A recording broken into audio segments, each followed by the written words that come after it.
Hello everyone and welcome. So in this video we are going to represent a demand curve, but we're actually going to see what happens when you try to represent this demand curve in Excel and one of the axes, in this case it's going to be the horizontal axis, is in reverse order.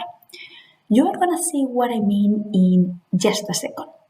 So let's try to do what I always do. I select the two variables that I want to represent, go to the interactive menu at the top, insert, and then just choose this line graph. So the first thing that we can do is, there are two lines here, just let me delete the subtitle, and we just want to represent the quantity of burgers demanded.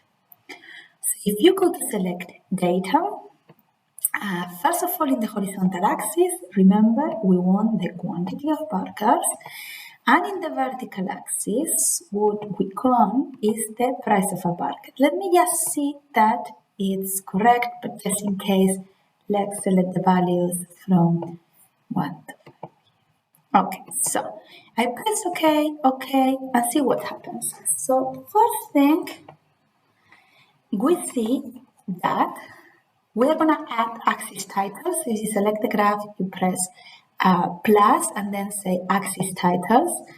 So we know what is represented in this axis. And the first thing, quantity, let's put the burgers.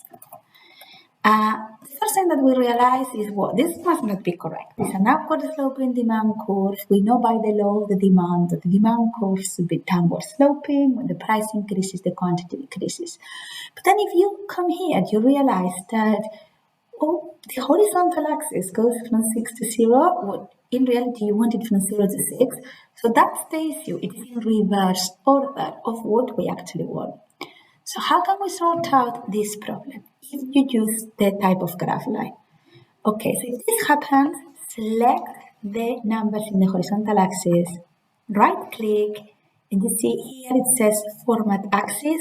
You press format axis and make sure the option, you go to axis option, which is this chart you have there. Now what we are going to do is to say categories in reverse order. Now, a problem that we have here now, let me show you in the graph, is that we've done this, and suddenly our price has gone to the right-hand side of the graph when we want it in the left-hand side. So we need to sort out this problem, but if you go to the vertical axis crosses and you say at maximum category, then it will come back to the left-hand side. So now you do have, let me move again this outside the schedule. So now you do have a downward sloping demand curve with quantity represented in the horizontal axis and the price represented in the vertical axis. So the price actually goes from 0 to 6 to 5, okay, which is what it should do. Here it doesn't actually represent the midpoints of 1.5, 2.5, but that's completely fine, okay? It's getting the correct variation. Okay, so I hope this video was helpful and I'll see you in the next one.